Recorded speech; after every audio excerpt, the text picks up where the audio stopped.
Are you ready? I said, are you ready? Tonight, D-Generation X reunited on a nostalgic episode of Monday Night Raw. And I say nostalgic because it was not a good episode. I mean, it was a good episode, but it would not have been a good episode without the game, Triple H, the showstopper himself, Mr. HBK, Mr. WrestleMania, bald Shawn Michaels. Wouldn't be without Miss Trish Stratus, Lita, her best friend. Of course, Paul Heyman as well had to show up, and even the return of Kurt Angle. We had the Bella Twins also. Well, they're not legendary because they're not women's wrestlers. But of course, they're going to make a big statement of evolution based off their action tonight. DX talked about respect tonight. The respect that they had for The Undertaker. The respect that Shawn Michaels had towards The Undertaker, which is the reason why he stayed retired all these years, because he, out of respect for The Undertaker. But unfortunately, Undertaker and Kane didn't show any respect to them when they turned their backs on them during a sign of respect at WWE Super Showdown. Or if my good friend King Larry's in the live chat, as he said it in the comment section of my Super Showdown review, respect, as he called it, the Super Shitdown, as he called it, because it was just nothing but another glorified house show. Respect that the WWE creative team seems to not have for any one of us, because they don't give a crap about us. They just give a crap about getting all the money coming in, which is why they have shows like Super Showdown and Crown Jewel, shows that they don't have any respect that apparently Roman Reigns has for every big babyface he defeats at every match. Respect that I once had for the person who bought me this green screen stand behind, but then she stabbed me in the back and dumped me. But we're not going to go there. But I still keep this screen because it is sick as hell.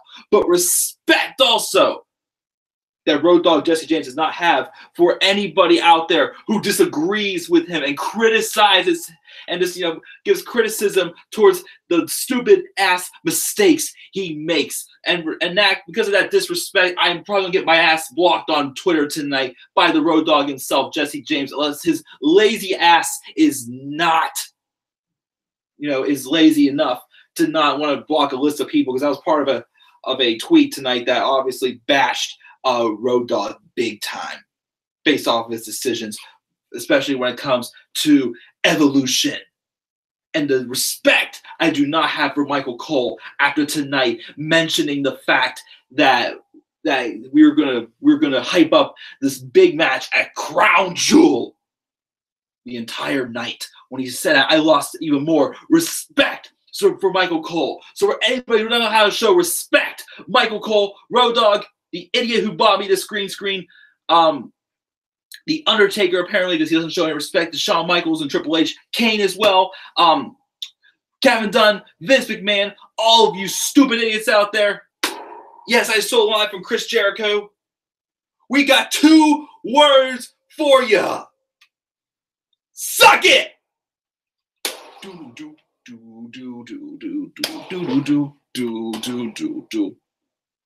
Yes, indeed.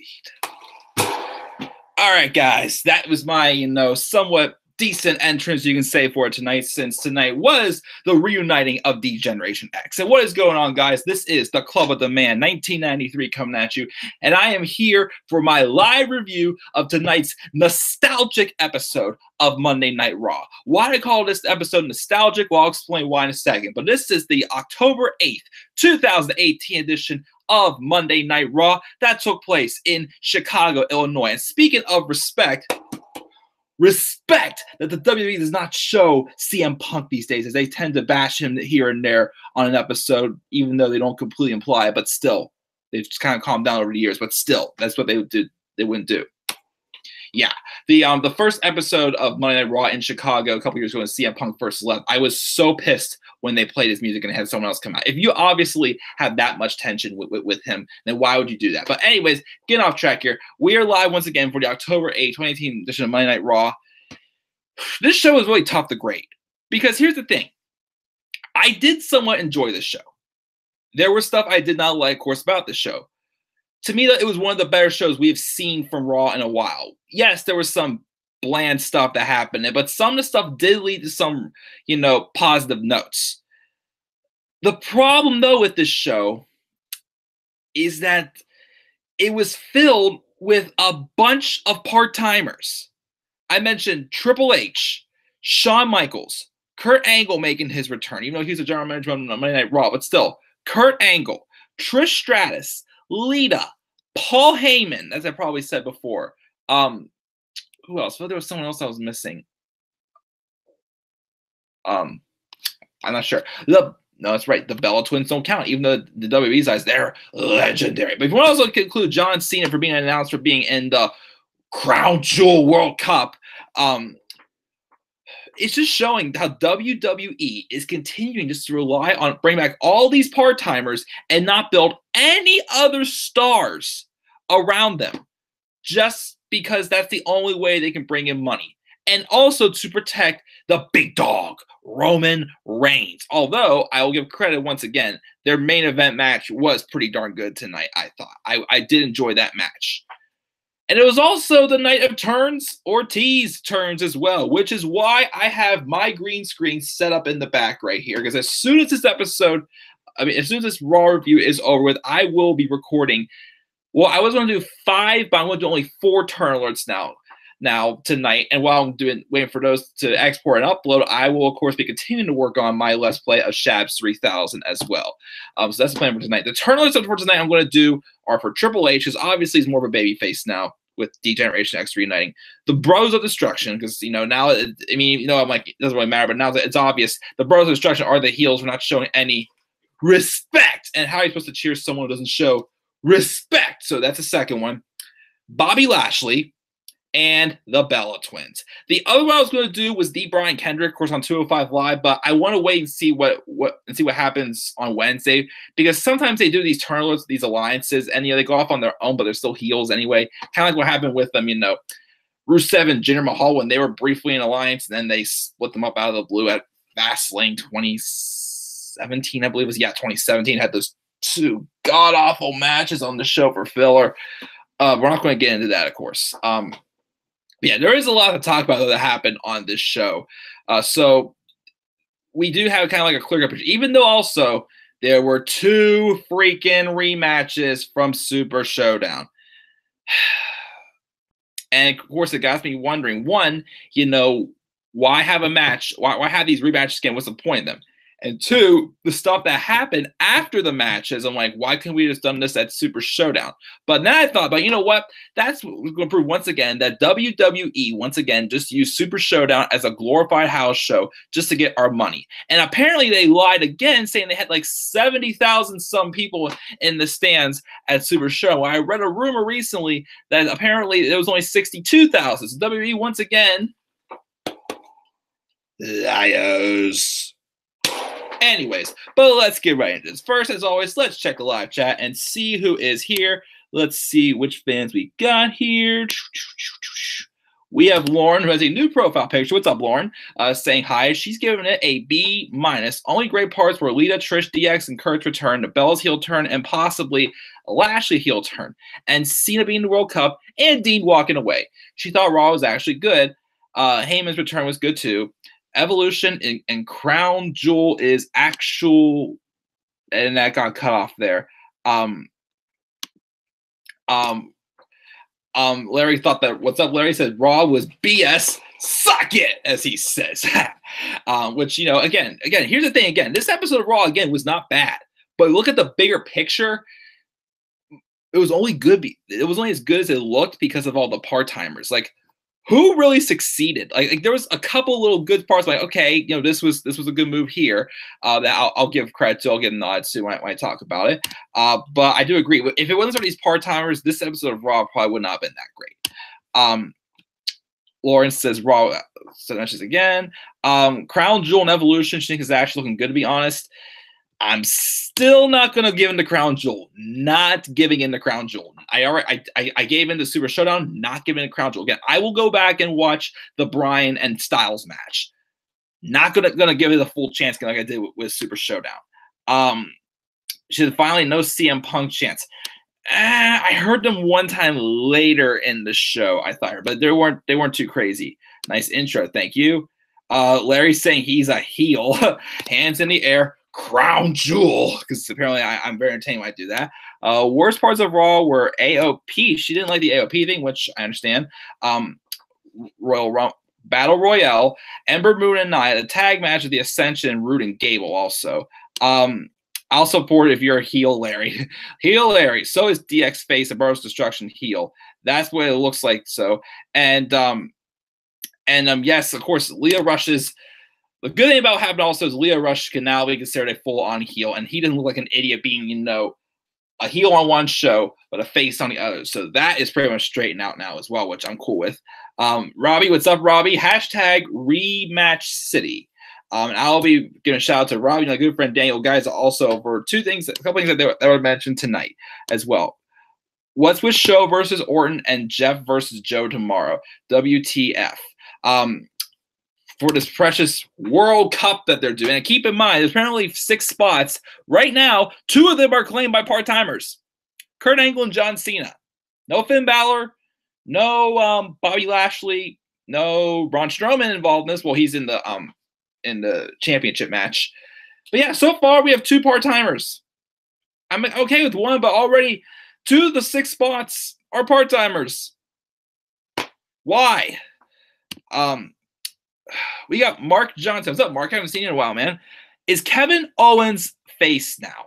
I'll get into that shortly because I really don't know what to think of what's going on with Kevin Owens at the moment. Lauren says, happy 38th birthday, Miz. That's right. Happy birthday to Mike Mizanin as well. He is doing an awesome job, so hope you enjoy your birthday, man. Hi, Robbie Moore. What an amazing evolution. Nikki Bella and Ronda Rousey. Ha, ha, ha. Oh, I will be talking about that for sure. Nikki should have turned heel last night.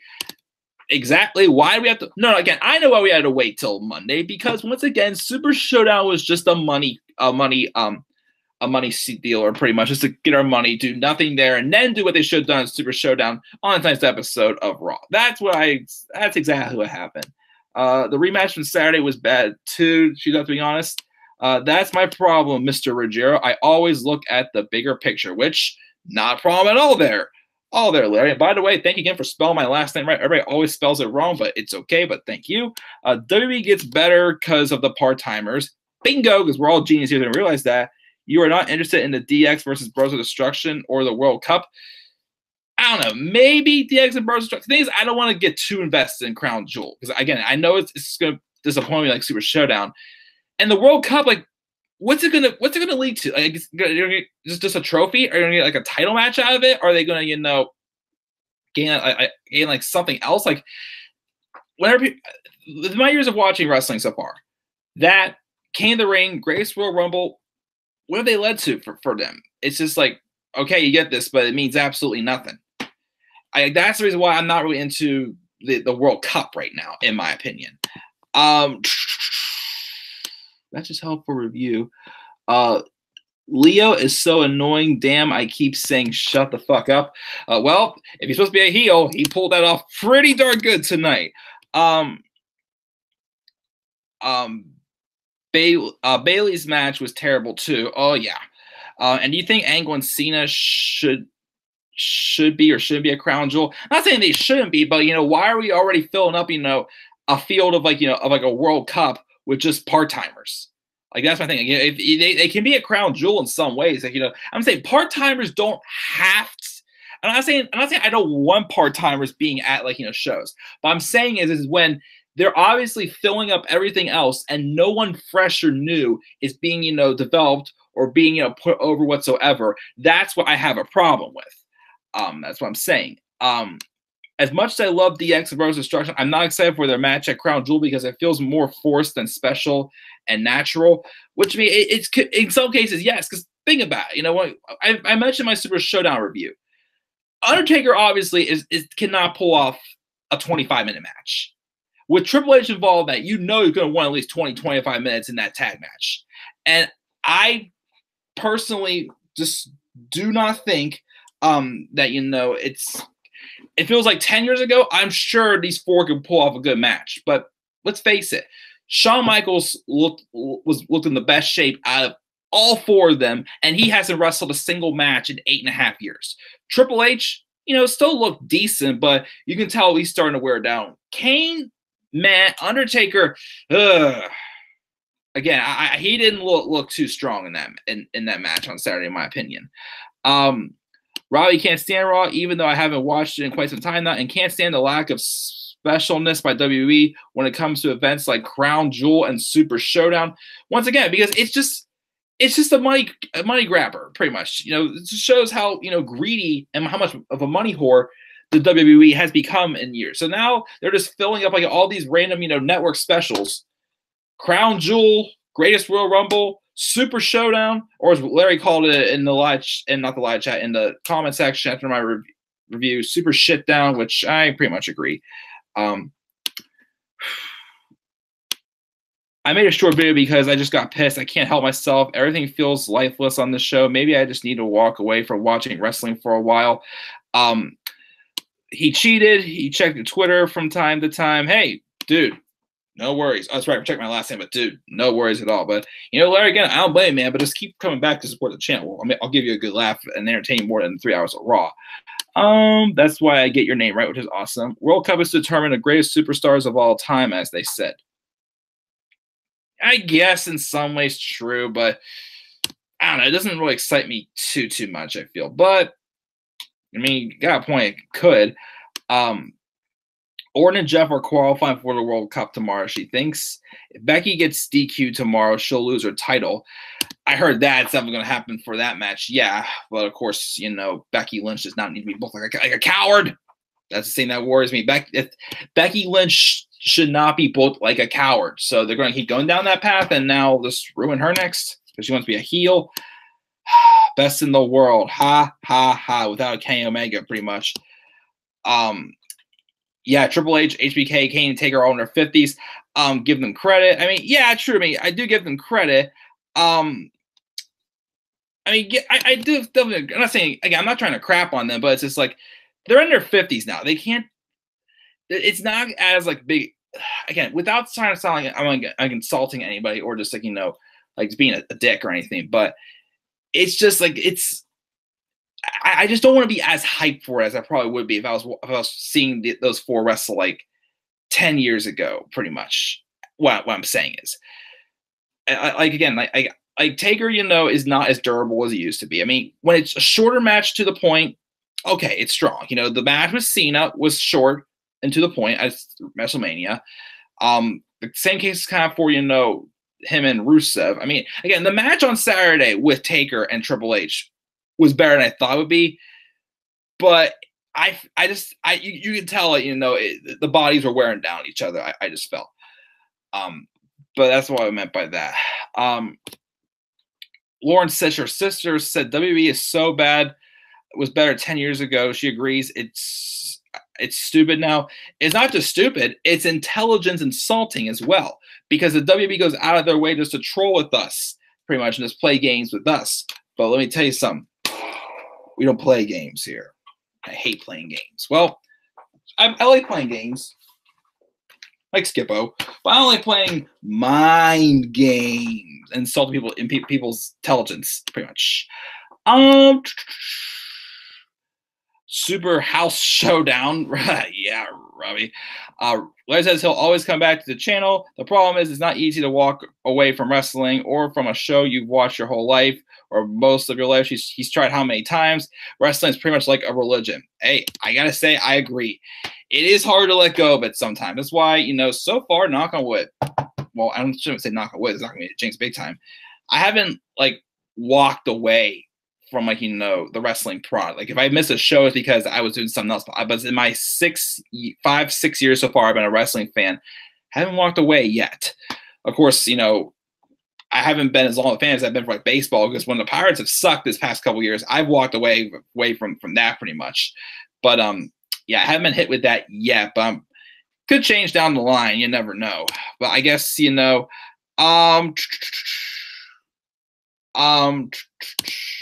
But But crap, I lost my train of thought big time. Wow, I just drew a blank. Whatever. We're a lot of time. I gotta get the review started. Let me guess. With all those heel turns, you're just waiting for the perfect face turn this year. Am I right? Cheated a little bit looking on my Twitter, but yes. But no worries there, Larry. But let's get started with this review, guys. Let's talk about the first hour of the show, which was the hour of turns, as I'm going to call it, because we had 2 heel turns happen within this first hour. So let's get started here. The show opens up with Triple H and Shawn Michaels coming out, which I tweeted right before I turned on Raw saying I just turned out took out the garbage. Oh wait, Raw's coming on. Hopefully I don't have to take out any more than 3 hours, which not the most garbage, even though again it was saved by a bunch of part-timers. But anyways, so Triple H and Shawn Michaels come out. Triple H says 25 years ago, it was a beginning of a long journey to climb a mountain. But when you climb it, it's your biggest, baddest mountain in the world, inch by inch, blah, blah, blah, blah, blah. He and Shawn should be staying on top of the world today because on Saturday, they made it to the top, but the avalanche that covered them after makes wonder if that mountain was a lie the entire time. They just show a recap of what happened after their match at Super Showdown. Triple H says respect is a word that's, I'm sorry, as I said on the microphone, respect is a word that's lost significance. And it's not something he and HBK give out easily. It takes a lot to earn respect. Like when someone you idolize takes you under their wing from day one, that's respect. When you fight everyone and everything together, that is respect. That should be my catchphrase if I was a wrestler. Respect is when you stick to your word, even though everyone tells you not to. Make every opportunity for you not to, but you stick to that word. That is respect. HBK says sometimes you respect who someone used to be, what they used to represent, and then it dawns on you that respect is no longer a two-way street. He doesn't know how many have made the flight from Melbourne to Chicago, but it's a long way and plenty of time to sit there and think about everything that just happened and to think about the past 8.5 years. Been a long time. He sat there and honored his word, and out of respect he claims that never existed at all. When those wheels touched down in Chicago, he walked off the plane, and Triple H said 3 words to him he never thought he'd hear again. Are you ready? I said, are you ready? But that question isn't for HBK. That question is for the Brothers of Destruction. At Crown Jewel, it's going to be officially the tag match. They are ready, and they're going to have absolutely no respect at all. And if they're not down with that, they got 2 words for the Brothers of Destruction. Suck it. And then Triple H and HBK rip off their shirts, and then there's new DX shirts on them there, which look pretty cool. Maybe I'll consider picking one up or ordering one sometimes. Who knows? But yeah. So So D-Generation X is back officially. Shawn Michaels officially came out of retirement. Which here's what I'll say about this. I've talked about how many times over the past year Kurt Angle's, in-ring return. Daniel Bryan returned to the ring. There was several things, even Trish Stratus having a match at Evolution. There were so many things that I felt the WWE could have saved for more so a surprise. And yes, there were rumors about Shawn Michaels maybe having a match at Crown Jewel in a tag match, but the WWE just didn't push it on us that hey, it's happening. Excuse me. And then we look forward to hearing what they say on Raw or SmackDown. No, it's like we need more moments like this where they try to they build it up storyline wise, and then tonight they reveal, which that's to give the credit. And if this story kind of makes sense in some ways with the fact that that respect is gone. If Undertaker is really trying to push Shawn Michaels to come out of retirement, or in some ways, so that the fight matches, and saying that you're just afraid that I'd be able to take you and your friend down. Even though the thing is also though, if that's what the goal is eventually to get Shawn Michaels out of retirement, I don't think a match with Triple H was the best route to go. Because the only reason why this got personal is because Undertaker took offense to Shawn Michaels saying that Triple H was going to beat him. I thought they could. I mean, again, as I've said, with being a late bloomer fan and not being able to experience D-Generation X or Shawn Michaels or, the Brothers of Destruction at their best, Trish Stratus, Lita, The Rock at his best, even as well. Several other people I wish I would have experienced, from the past that I didn't get to since I joined the party a little late. Like, this is cool for me, but again, it's like they can't do the same things they could years ago. So that's why I'm not saying I'm ticked that this is happening, but I don't want to set my expectations too high because I know this is just WWE just trying to find a way to get the money coming in at you because they're money whores and they're greedy. But so we'll see what happens. Maybe I'll give it and check out the tag match at Crown Jewel. But I don't want to give my full attention to Crown Jewel though. That's my thing. I don't want to give in like I did the Super Showdown, or as Larry called it, Super Shit Down. Anyways, but let's continue on. We then have Bobby Lashley versus Kevin Owens. First off, Kevin Owens did a pretty sick-looking moonsault in this match, which looked pretty awesome. But throughout the match, Lio Rush is on the microphone, just pushing for us to cheer for Lashley and being obnoxious.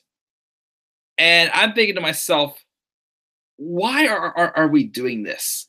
With the fact that, okay, I was before this, of course, even after this too, but like before this happened, I got my doubt at first. I'm thinking, okay, Lio Rush being like, kind of like, Bobby Lashley's, mouthpiece pretty much. I'm like, could be bad. But once again, Lio Rush is a heel on 205 Live, killed in the ring. So why was he a babyface on Raw? So I thought this is getting annoying. It's like, like why are you doing this? The crowd was cheering for Kevin Owens after a while, even though Kevin Owens was supposed to be the heel going into this match. But then, like, throughout the match, it looked like Bobby Lashley was starting to dig in some type of a different edge. And eventually, he goes on to beat Kevin Owens. After the match, though, they're leaving. Lashley gets instructed to go back to the ring, and he starts taking out Kevin Owens' legs. The referees come out there, and they're trying to back him off. Bobby's not smiling anymore, like acknowledging the crowd like he always does, coming out acting like a smiling idiot. Even though there's several times in this match, he sidesteps Owens out of the way on like a weak-looking move, and he thinks, "Oh, I got him," and Owens just cheap talking because he, gets his ass handed to him how many times. But Bobby Lashley did a vicious assault on Kevin Owens' legs, taking him out. And he I saw once, I can't make out what he said. He did kind of yell something at the crowd, which made me to believe that, was this maybe a double turn? Or this is at least a Bobby Lashley heel turn? I mean, Smart Guy Moan confirmed it, but again, I'm like, oh, let's see what goes on with this. But then we saw this segment after the match. Backstage, we have Finn Balor and Bayley being interviewed, talking about their upcoming rematch against Jinder Mahal and Alicia Fox from the Mixed Match Challenge. First off, they're saying that they don't think they're even on the same planet as them. They pretty much just say like they are no match against them. But all of a sudden, up came Lio Rush and Bobby Lashley. Lio continues chanting for Lashley. He asks if we saw what his man did to KO just now and says, "This is the scoop right here." Lashley objects to talking about hugs when he ripped Owens into pieces, and Rush says his word and Lashley's power. Now that's too sweet. They fist bump like they're cool, and they leave pretty much. So with that, that's the thing. Okay, I guess this was at least a Bobby Lashley heel turn because the attitude and whatnot. I mean, yes, he could be just a badass, but I think it was a heel turn. Like, why would you have a mouthpiece out there being super annoying, getting people to chant for you, and they're refusing to do so, and afterwards he goes and just brutally assaults someone and then trashes Finn Balor backstage and Bayley, of course, which are two baby faces as well, even though that dynamic is not always straight at WWE. But I personally think it was a heel turn. I think it was a full on heel turn for Bobby Lashley. Now, as far as Kevin Owens goes, here's the reason why I'm not sure if this is a face turn for Kevin Owens. If Kevin Owens quit, and this is like his return coming back, wanting a match with Bobby Lashley because he claims that he feels that Sami Zayn took him out, that okay. But the way he quit, came back like a week later, and was still being the same old Kevin Owens and whatnot, made me question, okay, but here's the thing. Why would we want to cheer Kevin Owens now? It's an awkward situation that I feel like there isn't, the story is not there for, Kevin Owens to be over as a baby face. It's kind of what happened when Seth Rollins turned face after Triple H turned on him. I mean, it was tough until there was an actual story. It was tough to kind of first get behind a baby face Seth Rollins, even though we wanted to. But Seth Rollins, again, should have turned babyface when he came back from his injury. And what happened? He bashed the crowd and just turned on them. And then, of course, as soon as, Triple H turns on him, then all of a sudden, like, he wants to do things the right way. Like, that at first, it makes him look like a hypocrite until the stories are planted, the seeds are planted. Like, I just don't, like, because of like, him quitting and come back a week later and still being the same self, I can't quite get behind a heel Kevin Owens yet. Like again, Kevin Owens, I felt the seeds planted again when he lost to Seth Rollins in the IC title match, claiming that, he needs to get something rolling, especially after what happened with Braun Strowman, and then quitting. I felt like the babyface momentum was there, but then coming back and just, just being himself, I felt like, just kind of killed it.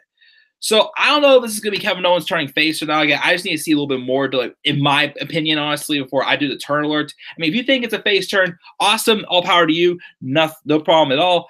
But in my opinion, I still need to see a little bit more before I can feel, okay, this is a babyface Kevin Owens, in my opinion, which is the same reason why, again, I'm waiting for the Brian Kendrick to see what happens with him before I consider him a babyface turn as well. But we got that. Elias is in the ring, getting ready to sing us a song. He plays a guitar solo. Last week he bashed on the Seattle Supersonics because they failed, and now the Oklahoma City Thunder. Then he goes on and bashes the Cubs because the Cubs pretty much dropped dead off the face of this planet like the last week or so. The Pirates gave them a couple big losses, and then the Brewers just stormed right past them, and then they lost in the wild card game as well. So he bashed on the Cubs for not being in the World Series this year, and Elias on a roll for getting the heat big time. But, of course, that's been happening a lot ever since SummerSlam. Elias gets interrupted by a female. Ronda Rousey comes out to get ready for one of two rematches from Super Showdown. First one is a rematch from the 6-woman tag match. Ronda and the Bellas taking on the Riot Squad. Once again, the match featured a spot where with like Liv Morgan and Brie Bella confronting each other, wanting to beat the crap out of each other because of, Brie kicking Liv's head off pretty much. They broke off that brawl and then continued the fight. The match ended when Ronda got Ruby to tap out into the armbar with the Bellas holding back Liv and Sarah. So as soon as this match, here's the thing. I knew it was going to happen. As soon as this match ended, I literally got up and said, I can't look. I walked into my dining room and popped popcorn. And then I'm listening. I was like, "Oh, maybe they did go off, screen. Maybe this won't happen." Because if this heel turn for the Bella Twins happens, I'm gonna be sick. When it sounded like about, okay, they must be done. They must be done. I walked in. As soon as I walked back into my living room, boom! The elbow came from behind, and the Bellas assaulted Ronda Rousey. One, again, we couldn't do this on Super Showdown, but no, because again, it was just a glorified house show that WWE just used to make themselves look good and get a bunch of money and lie about their attendance once again. So we had to wait to do it on Monday. And the thing also, and shout out to Robbie for pointing this out, because I was thinking the same thing, but Robbie pointed it out first on Twitter before I did. Why immediately, like on the same night, the Bellas attack, we don't get any explanation, no further storyline. Why are they already announcing that Ronda is going to face Nikki at Evolution? Like, doesn't Brie want the title match too? Like, why Nikki? Like, there's two of them there. Two people assaulted them. Like, in my opinion, it felt like it was set up more of like a tag match between, Natty, Ronda, and the Bellas. I'm sure we'll get that on Raw though in the next couple of weeks. Everybody's probably going to take my idea right now for saying so. So why would you already announce it right away like that? Oh, well, they knew it was coming anyways. Well, it still would make you guys look good if you at least put credit, put effort into actually writing a story. And to think this match is most likely going to be the main event of Evolution. And for like this brief little, promo I saw, and I even saw like a post from Nikki on like Instagram or Twitter about how what we said back in 2015. We're just going to go back to the fact that they were them themselves, the characters, were bashing hashtag Give Divas a Chance, and you want to put this woman who is only known for her sexy body into the main event of a pay-per-view that has been established by people like Sasha Banks, by Charlotte, by Becky Lynch, by Bayley, by, I'll give, Ruby Riott some credit, and Ronda Rousey, because she's been doing good so far. Who else? Ember Moon, well, I don't know if she'll be on it or not. And of course, the Trish Stratus and Lita, okay, because they actually were pioneers of the women's evolution. Mickie James, Alexa Bliss may not be everybody's favorite, but, I'm okay with her being part of this as well. But you're going to give the main event to somebody you're calling a legend who is legendary because she shakes her ass every time she comes out. Yes, Nikki Bella is a sexy woman. I'm saying that. Nikki Bella is sexy. But she's not a legendary wrestler. And you're just going to shove her right into the main event spot just because her and her sister turned her back on Ronda Rousey just like that. And you just throw the match together without even building it up. Like, you could have had them turn, okay, but then have, a battle royale. Or, even, Lauren's mentioning before in a live chat, it should just be Nikki. Like, Nikki was the longest reigning Diva champion. Get ready to hear that guy for the next several weeks. Fill up your cups and play the drinking game. How many are going to be hearing that? Remind that Nikki Bella is the longest reigning Divas champion, which that word can go down the toilet. So, like, why would you just give it to Nikki without even establishing, that she's the one getting a title match? They both turned their backs on Ronda. I cannot believe this match is going to be the main event. Nikki Bella is getting a main event in a pay-per-view for women's wrestling over Sasha Banks. Sasha Banks right now and Bayley, two people put on probably one of the first matches, to put the women's wrestling state, whatever you want to call it, back on track, and they're not even going to have a prominent role in this pay-per-view, despite probably winning the pointless tag titles or whatnot. I cannot believe that the WWE is already shown it. Yeah, I thought the same exact thing. They have the turn happen, and they immediately announce that the match is happening between Ronda and Nikki. Once again, doesn't Brie want matches? I mean, if WWE's saying, well, Brie botches too much, so we'll give it to Nikki instead. Understandable, but at least establish that. But who knows? We're all stupid. Like, Road Dogg thinks we're all stupid. Vince thinks we're stupid. Kevin Dunn thinks we're stupid. Ed Koskey, which, by the way, I watched a video from Wrestle Talk, and they've heard apparently that Road Dogg and Ryan Ward are co-head writers now for SmackDown, which is complete BS because there's no way Road Dogg. Well, if Becky Lynch turns into a coward, and obviously Road Dogg is having some point in SmackDown still, but we've seen that Road Dogg had parts in writing Raw, the BT barbecue. Look how bad that segment was. But apparently the head writer for Raw is a guy named Ed Koskey. So because Raw's been sucking lately, I had to put him on the list. So Ed Koskey, you just made the list. Ed Koskey. Is there an E in there? I don't care. I'm not even going to put an E in there. Because even if you did have an E, you don't deserve to have another vowel in your name. So yeah, congratulations everybody. We found out that tonight our main event, most likely main event of Evolution is going to be the match between Ronda Rousey and Nikki Bella. It should be Becky Lynch and Charlotte. That's what it should be, in the words of Becky Lynch, bitch. Anyways, that's one of maybe another rant or two. I'm not sure if I'll do more ranting tonight. Anyways, but let's check the live chat. That's the first hour of Raw.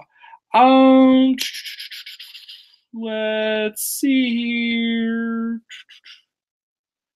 Larry says, yes, I told you I'd cheat. Ha ha ha. Thumbs up for the Mike of Mike. For Mike, of course. Yes, thank you. Skywarp MP100. What's up? Thank you for joining us. Respect is what he should have had for Undertaker by letting go of his big ego, which is a good point there. Yes. Are you ready for Raw to be canceled? As Larry said, that's a smart move there. He had to. Yes, super shit showdown, Mike, pretty much. You can absolutely see that the Lio Rush and Lashley team was a Paul Heyman idea, he thinks, which could be. You got a good point there. Definitely a full Bobby Lashley heel turn. They even made fun of Bayley and Balor. He has agreed that he absolutely has no idea what they're going to do with KO. Neither do I. We'll see what happens in the coming weeks. The situation alone is a pretty absolute double turn, but I'm pretty sure in this case they keep Owens as a heel. Again, that's what I feel too. Like if there was some better seeds planted for Owens turning face, then I would say, oh yeah, just a double turn.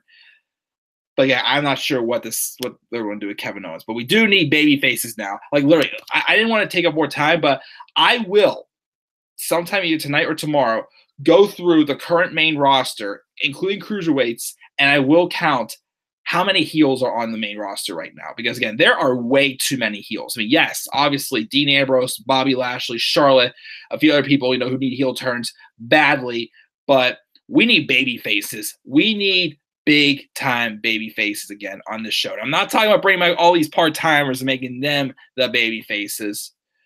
I do agree they should have given us at least one heel turn at Shit Showdown. It's the political agenda era, Mike. I actually do like that. It's the political agenda era, pretty much. I like that. Lauren says, I agree, Mike. Nikki should have only attacked Ronda, not Brie. Why did they just add Nikki versus Ronda Evolution without any story or explanation? Exactly, but, we don't know anything. Becky and Charlotte need to be the main event. I agree. The crowd was surprised when the bells turned. I'm like, why are you surprised? It's been month brewing deers. It has to be. Let it out, Mike. Oh, yes, I did. Love the Bellas, but Brie shouldn't get the title match. Should get the title match. Said Nikki, to be honest, but Nikki is more pretty and athletic, but still, yes, again, Nikki is definitely sexier, and she's probably a little more talented than Brie, but, still, again, it made no sense. So if Brie is heel on Raw, will she be face on SmackDown? I don't know, because she hasn't been on SmackDown ever since she took the pin in the mixed tag match, so I don't know what's happening there. I don't know if she's going to be showing up either ones. Laura thinks that Owens should have turned face before he quit, to be honest. Would have worked. Alexa, Owens, Buddy Murphy, Randy Orton, Mickie James all need to turn face. Most of those, I'd say yes. Mark says, I think it's a shame they rely more on their part-timers than their full-timers to make their shows good. Well, what does that also show you guys? Obviously, they do that because they can't make anybody else look, any of the new stars look better than the big dog, pretty much. So that's their way of covering their asses. Kissing up with part-timers. They would probably bring back The Rock. I mean, heck, they already did for Royal Rumble 2015 when they knew we were not going to like anything to happen. And we even booed The Rock at Royal Rumble 2015. That's probably why, though. Just that. Rude, Dean, and Roman need a heel turn. Oh, 2 or 3 of them are definitely happening. One's not. McIntyre needs a face turn, would be bad. Steph needs a face turn, too. Honestly, wouldn't hurt, because she's going to keep showing up every time, just, say everything's all about her and saying Ronda Rousey's my best friend, but she's going to get her arm ripped off once again by Ronda. But, yeah, that.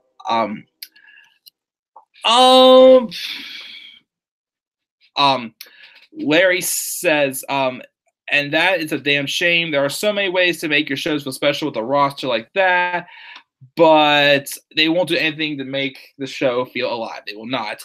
Lauren says, part-timers are money now, not full-timers. It is true.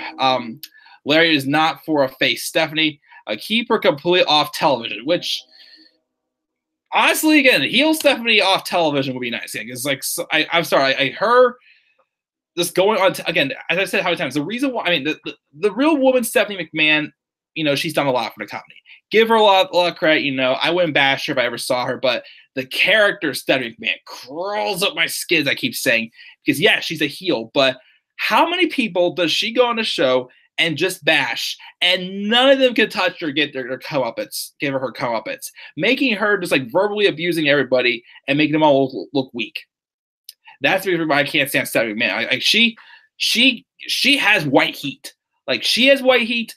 Jinder Mahal has white heat, in my opinion. Who else? Few people. The Shield and Roman Reigns have all gained white heat because of, well, again, maybe not as much, because at least the Shield are still putting on good tag matches, in my opinion, at least. The 6-man Shield's put a tag match. But again, what they're standing for gives me white heat. Vince McMahon has white heat, in my opinion. A lot of people have white heat, of course, but I'm getting way off track here.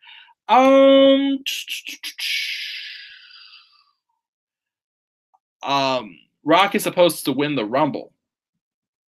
Maybe go on to face Roman at WrestleMania, maybe? I don't know. If that's the case, make it heel Roman versus face Rock, but that's not going to happen. But I will continue doing the review. Thank you guys again, as always, for leaving the stuff in the live chat. Thank you for all the viewers as well. Looking like we're pretty busy here today in this one. We then get Team B&B, Bayley and Finn Balor taking on Mahalisha, Alicia Fox, and Jinder Mahal. Or, I haven't said the names that my friends and I called Jinder Mahal in the past. Let's see here. There's just Jinder Mahal, or Hardbody Mahal, or Juice Mahal, or my favorite, Jinder My Balls. Because every time he comes out, I clean off these double deuces right in the middle. You can read between the lines right here, because I got a paranoia doing that in front of a computer, because I got detention once for doing that in high school. Yeah, I'm a bad boy in some ways, guys, but nah, I'm really not. Anyways, but we get the match, mixed tag, don't care. As always, Jinder Mahal loses, because the match, of course, was still shitty. Instead of Shanti, my friend thinks it sounds like saying shitty. Shitty. Look at stupid idiot when he does that. But yeah, Team B&B win, as always. Backstage, we see Ziggler giving a pep talk to Strowman and McIntyre, but McIntyre cuts him off and says he's getting sick of Dolph trying to call the shots when he's the guy that got pinned in Australia. So just maybe he should start worrying about pulling his own weight around here. Then they start arguing, but then Strowman roars and cuts him off, remind them of why they're here, to first watch his back so he can win the Universal title at Crown Jewel. And they're all going to put the Shield down together tonight with no further excuses from either of them. Then we have stupid Corbin, as I'm calling him, ever since he claimed that a babyface can't defend his title, which makes no sense. Baron Corbin is walking backstage. He runs into Heath Slater, who wants a chance to represent West Virginia in the Baron Corbin Global Battle Royal that they're going to have for a spot in the World Cup. Corbin says he appreciates that he wants a spot, but there's one problem. He's just not good enough. Then we get the Global Battle Royale. And I'm thinking maybe we'll have a good amount of people, some people in this match. Not sure to expect. We have a bunch of no names in the ring. Well, at first I thought there were no names. But I'm just like, are you kidding me? I mean, yes, this is Baron Corbin taking advantage of his own power, which, I could play, him doing things that look stupid. It's like, okay, that makes it look like a good heel GM taking advantage of his power or whatnot. He comes out, introduces us all of them, whoever what it was, and then the Battle Royal happens. I'm like, he's going to win this. But then again, shout out to my friend Daniel Gaiza, who was texting me. He says, I'm starting to think the guy in the yellow, which was the Conquistador, he says, that might be Kurt Angle. I'm like, I don't know. It doesn't look big enough to be Kurt Angle.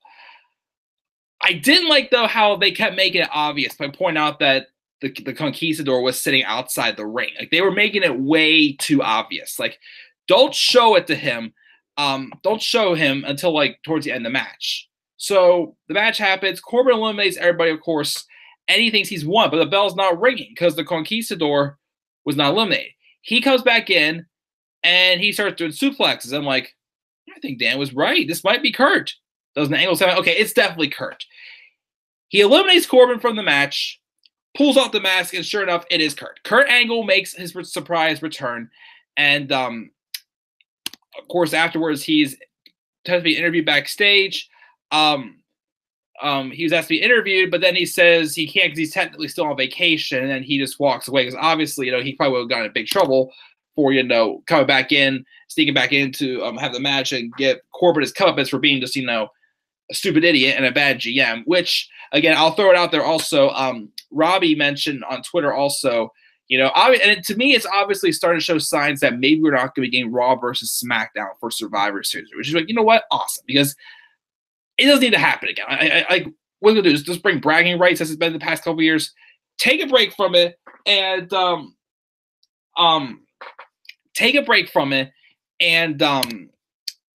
just do something else. And I think I would much rather see a Team Corbin versus Team Angle. Crap, I wasn't paying attention. Sorry. Team Corbin versus Team Angle at Survivor Series, which I feel better do that because I'm not too crazy about a Corbin versus Angle singles match. Doesn't really it gets me excited. No, it does not. So yeah, that's what it looks like having Kurt Angle's back. Him and John Cena in the World Cup so far. So cool with me. We then have Ember Moon versus Nia Jax, a very random match. Ember Moon wins by countout after Nia Jax runs her shoulder into the screen. And with having already 2 heel turns happening, I'm thinking it's nothing going to happen now. But they hug it afterwards. So I'm like, okay, that was kind of pointless. No offense. The match happened. We had that. We then have Trish Stratus come out. Says that we'll be making history at Evolution. She wants to talk about Alexa Bliss's moment of bliss last week, which sounded to her like a moment of BS. So she figured she'd enlighten her with a moment of satisfaction.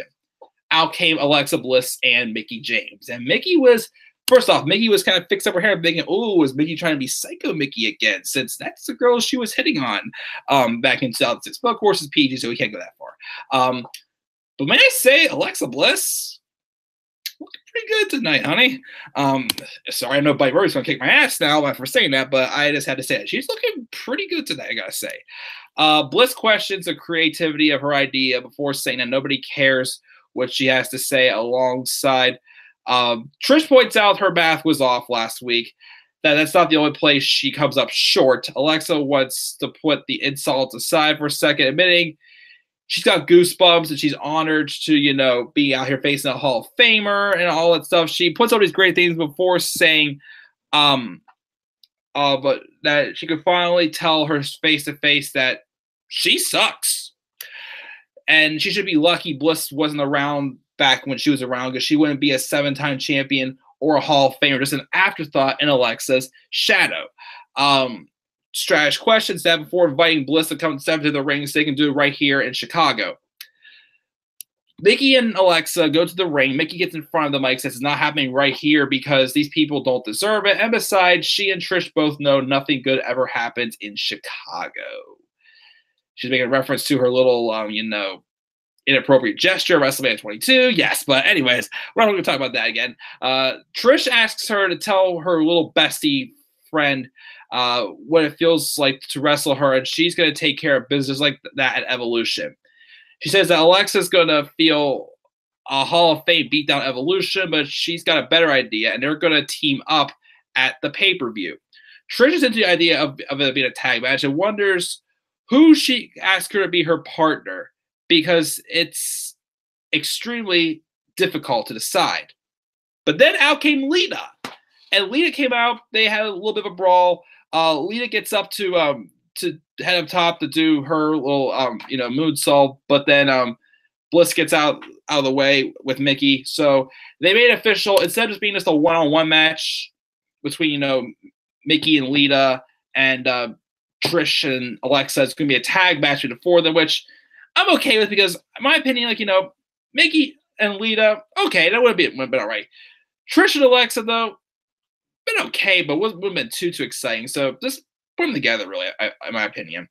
Leave some more room on the show for either something else or, cut something else out as well. So, I mean, I'm okay with them making it into a tag match at Evolution. So that wasn't too bad. We then just had the Shield doing a handicap promo the way they used to do it back in the old days. Talk about how they won't be broken because they're not an alliance or a friendship. They're a brotherhood. Ambrose says that their three opponents think that they're ruthless, but they're not the bad guys. They're called Dean Ambrose called the Shield the bad guys. That they are. Roman says it doesn't matter where and when they meet. The story remains the same, and Rollins says they're the one true constant. They're the Hounds of Justice, and they're the Shield. Believe that. We then have Team 2 Happy, as I call them, Bobby Roode and Chad Gable making their entrance. The Ascension came out. Cardi gets on the microphone, raving about how he's been on a winning streak. Yeah, 2 wins in a row. How many times you guys lost? So everyone sent him to the wasteland. The match happens. I did not care. Although the fact that, again, in tag match, Chad Gable tags himself in, and Bobby Roode looks a little bothered by that, as that's happened when they've been in tag matches. So I'm still thinking this is set up for a heel turn for Bobby Roode, which again he needs it. But once again, establish some baby faces first, please, please, please. We're getting so many heel turns. Again, I'm going to literally do the numbers tonight and share them tomorrow. My SmackDown review, I'm going to do it. I will. Take my word for it. But afterwards, though, before you know, Roode goes to confront Gable. Out comes AOP and just takes out all 4 of them. Roode, Gable, Connor, and Victor before standing tall, which I liked it because, again, even though I'm still not digging this whole thing with Drake Maverick and AOP being together since, Maverick's a face on 205 Live, but a heel now on Raw. But at least AOP is still being dominant. I mean, they weren't doing anything with him for a while because rumors have it they were having visa issues, but at least they're making AOP look dominating. So I like that beat down afterwards. The match itself, didn't care for the match between Team 2 Happy and the Ascension. But that's all I got to say for that. Let me check the live chat one more time real quick. Let's see here.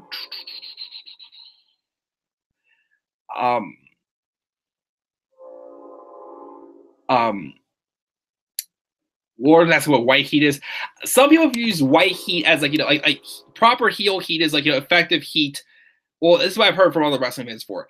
Just regular heel heat is whenever people. It's the heat that you have on wrestlers. Like, oh, I want to see them like get their comeuppance on them. White heat is heat where I've heard people say that it's forced on people who are like, get off my TV. I'm sick of seeing you. Like Michael Cole in 2011 when he was being the annoying heel general manager he was and whatnot. Like that's what people call white heat from what I've heard. Love the hands in the air stuff, Mike. Oh, sure. Hands in the air, air. Sorry, I'm not working. I'm going to a wedding on Saturday, so I gotta get ready to start dancing. Lauren says Alicia is so ratchet, or I'm not sure what she meant to say there. So is Mahal, in her opinion. What is a Mahalisha? The modern day Maharaja combined with Alicia. Yeah. Such a stupid name. Drew and Braun yelling at Dolph was awesome. Yes, it was. Could this lead to a face turn for Drew? Maybe, not sure. BMB doesn't support, but she loves Finn, can't stand Bayley. I mean, I'm okay with Balor. I mean, I think Balor and Bayley are at least a good team for the mixed match challenge because they do have a kind of like a history being like top in their division. And I know they're pretty good friends in real life, of course, but of course they're being booked poorly now. You've got to do the hands in the air before saying crown jewel. Sorry about that. Jobbers in the Battle Royal. Does this mean Kurt is returning to wrestle and won't be GM anymore? Not sure. I feel like I feel like the match, if they do have the team Angle versus Team Corbin match at Survivor Series, it'll probably be for the GM spot, I feel. So maybe that's the case. For me, it's opposite. Okay, Bayley is really uninteresting right now. Smiley Finn, though, is awful. It definitely is. Thanks for the profile pic comment. Sure thing. Yes, shout out to Daniel Geiza. Yes, definitely. As soon as I saw these jobber guys for the Battle Royal, I turned the shit off. Oh, yeah. I wouldn't blame you. They will do Team Core versus Angle, which I'd be fine with that. Trish and Lita look better than ever. They did look good. Moment of BS indeed. Mickey is still so gorgeous. Oh, yeah, Mickey looked good. I mean, I've seen Mickey look a little bit better. The outfit she wore, she looked good, but I thought I've seen her looking a little bit more standout. Alexa is beautiful too. Again, I just thought she really put on a good look tonight, Alexa. She loves Mickey, but she's gonna be rooting for Lita and Trish. I think I'm gonna be doing that as well. What is up? What's up, Tia Couponer? Thanks for joining us. I'm doing pretty good. The WWE ruined Ember Moon now. Well, I don't know, but she hasn't really done too much ever since she was in the Money in the Bank ladder match. She's just having filler matches now, pretty much. Everybody say hello. Don't forget to hit that like button, definitely. Everybody say hello. Thanks, man. Everything good, but very pissed WWE as always. Oh, yes. Team Too Happy. Yes, that's why I call Bobby Roode Chad Gable. Larry says, I'm the biggest heel turn guy, but now all of a sudden, 2 to 3 turns in one episode, overloaded. Yes. What did I miss, everybody? Well, a bunch of heel turns and a bunch of part-timers on an episode of Raw. Very nostalgic episode of Raw, as I said at the beginning of this review. Not much. Mark says, I don't get how come they only have 3 matches set for Evolution. I mean, it's still early in the build, so still yet to come. But yeah, what else did they really build towards Evolution tonight?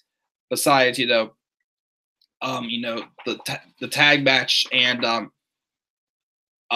Nikki and Ronda, pretty much. But that, yeah, nothing else really. So, did you watch Raw? Don't give spoilers. I worked during Raw, so Mike is helping me updated on Raw.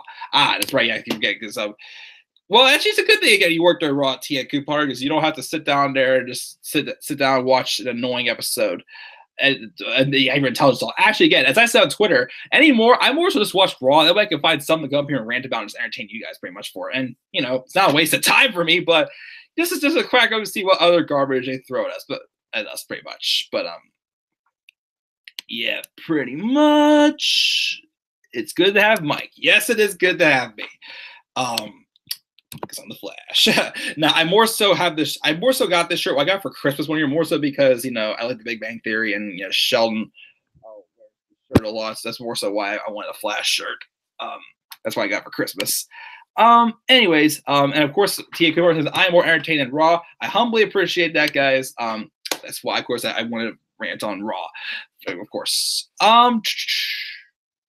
But then we had Paul Heyman coming out saying that he's here to see a fight, to see some legitimate thuggery as the Dogs of War and the Shield fight. He finds it quite ironic that 72 hours ago, Roman and Braun beat the high holy living crap out of each other in Australia and flew 20 hours to get here to just beat the high holy living crap out of each other again, because that's what we do in WWE, 7 days a week and twice on Sunday.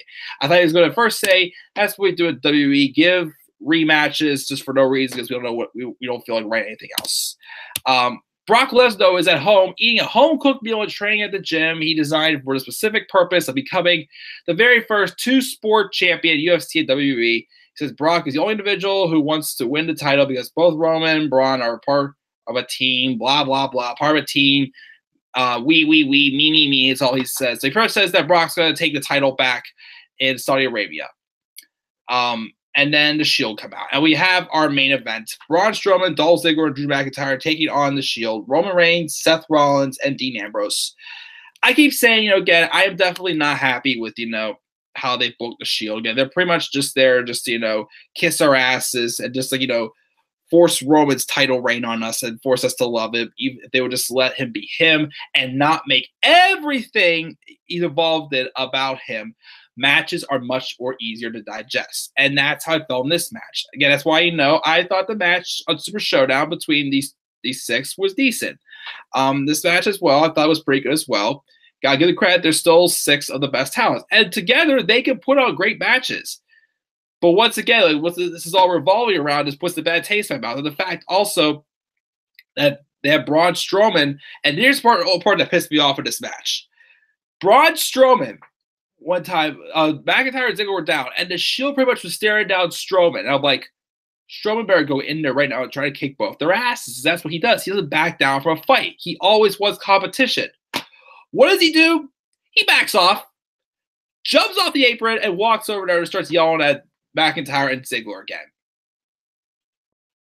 Braun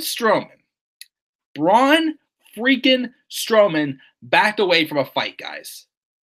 Braun freaking Strowman backed away from a fight. Braun freaking Strowman backed away from a fight. First Becky Lynch, now Braun Strowman. Everyone who's a heel has to be a coward. Nobody can be a badass heel like Tommaso Ciampa or Samoa Joe or anybody else or Lars Sullivan in NXT. No one can be a badass heel anymore. Everybody has to be cowards, backing away from fights. But the match got better though. The match continued on. I do like the part though where Braun gets into the ring and he just runs over Roman and Dean, knocking him off the apron like a freight train pretty much. And some great back and forth action going.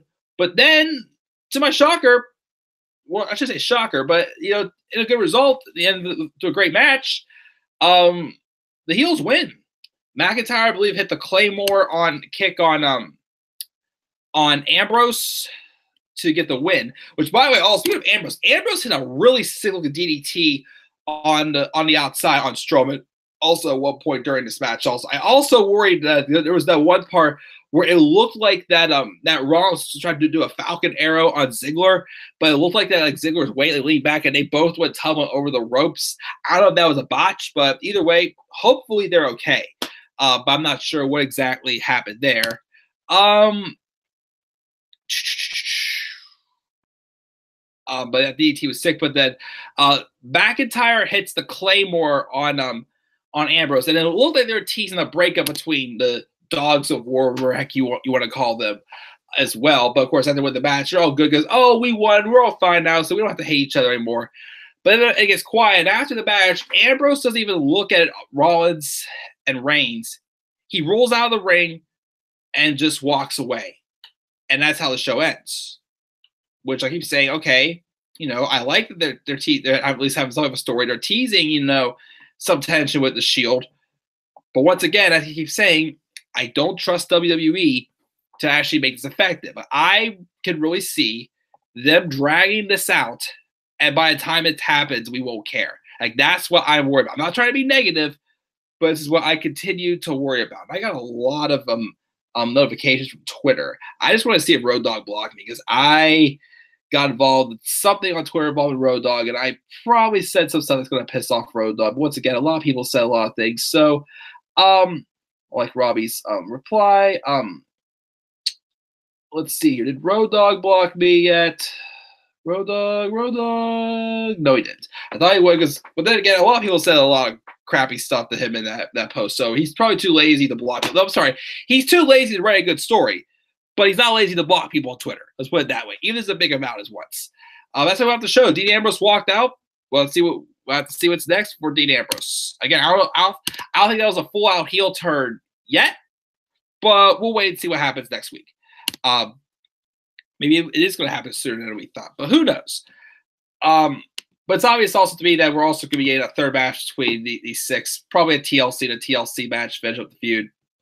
I'm sure if they do Team Corbin and Team Angle, we'll have probably each of these three will probably involved in that match somehow. Not sure how, but we'll see what happens. But that is it, guys. Before I check the live chat one time, the polls on Twitter had got 8 votes for what would you give this week's episode of Raw. 50% said A, 25% said B, 25% said C.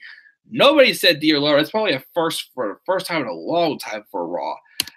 Again, my grade for Raw, again, it was tough because even though it still looked like a strong episode, it was mainly because of the part-timers.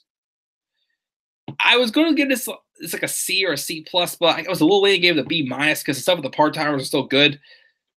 But WWE, this is the best you could do to try to rely on, like, you know, pulling off a good show. It's about bringing back all these guys that we're all going to love to draw an interest. Once again, Money Horse. That's all they are. Live chat, I'm going to check out because I got turn alerts to record before I go to bed. And while those are uploaded, I'm going to be playing Shabs 3000. So I got a late night coming.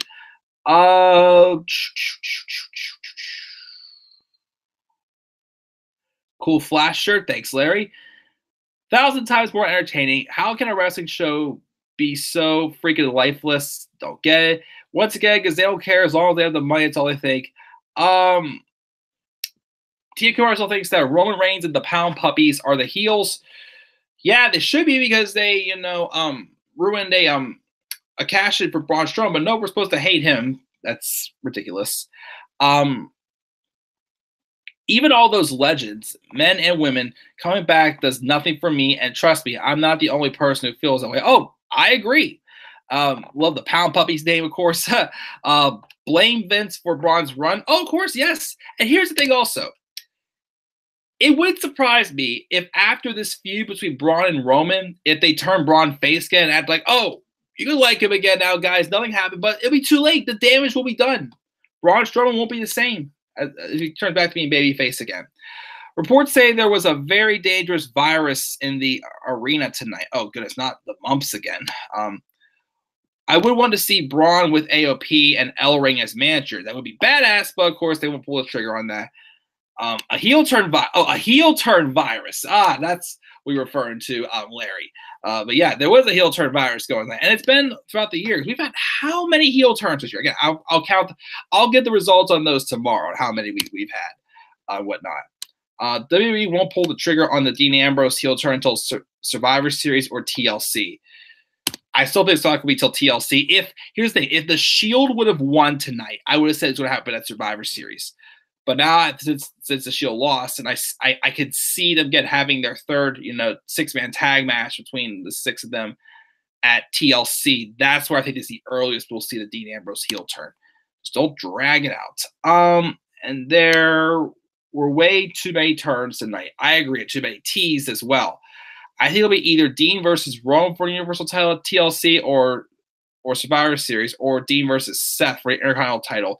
That's how pretty much going to be either way. I think we're probably going to get Seth and Dean first, I think, before we get Dean and Roman. But Dean and Roman needs to happen. Nice you as always. I'll see you tomorrow for Tuesday's review. Sweet dreams, guys. Great stream as always. Thank you. And yes, turn-outs are coming tonight. Mark says they should do a TLC match with all the belts on the line, but I don't know how that would work. It would be crazy. It wouldn't be a bad idea, but it would be kind of crazy. But that is not a bad idea to pitch at all, Mark. TLC definitely, where the Ambrose turn happens, probably. And TQ running that idea is interesting as well. But guys, thank you all for joining me live. This is a fun stream. Had a lot to talk about. I was entertained, mentioning respect, and then of course, you know, bashing on a bunch of people. You know, Road Dogg, Vince, the Bellas, my ex. Don't need to keep going back there. Of course, we talked about some good stuff that happened tonight as well. So, yep, night's not done for me, though. It's 1 o'clock in the morning here, but I'm going to be up for a little while longer. Doing turn alerts, taking a shower, playing some Shabs 3000. So, guys, what grade would you give Raw? Leave that down in the comment section below. Again, B- for me. Be sure to click my like and subscribe. We're calling my channel. Follow me on Twitter at DemandEverybody3. Stay tuned for the turn alerts to be uploaded on Triple H, Brothers of Destruction, Bobby Lashley, and the Bellas. Maybe the Brian Kendrick later on this week if I can decide if I think he's going to be a face or a heel. I can't decide what's going on with him on 205 Live. And, of course, you know, stay tuned as I'm going to – here's my plan for, like, you know, my other stuff. I want to try and finish Shabs 3000 this week, that Let's Play. I definitely want to play the Wolfenstein Halloween edition for Wolfenstein 3D. If I can find it, at least. I've seen Ling Gang 2 and 3 playing it here on YouTube. I want to play it too. So it's only a 10-4 map, but I'm fine. But either while I'm working on Halloween Wolf 3D or before or after, I will make the Tommaso Ciampa's No One Will Survive music video. I will make that. I will make that before this month's over. That song is badass. I have to make a music video to it. And I'm going to try to dig deeper into my aesthetics and my creativity as a real-life videographer and try to make that look like a pretty cool music video. So stay tuned for that to come as well, guys. We got SmackDown Live review tomorrow night. I will see you guys on that again. B- for SmackDown Live. Click that like and subscribe more content on my channel. And you may follow me as well on Twitter at DemandAir93. Guys, I'm checking out. I will see you guys all tomorrow, or actually in a little bit since I'll be uploading a Turtle Alert tonight. So until then, guys, have a great rest of your night, and peace out, everybody.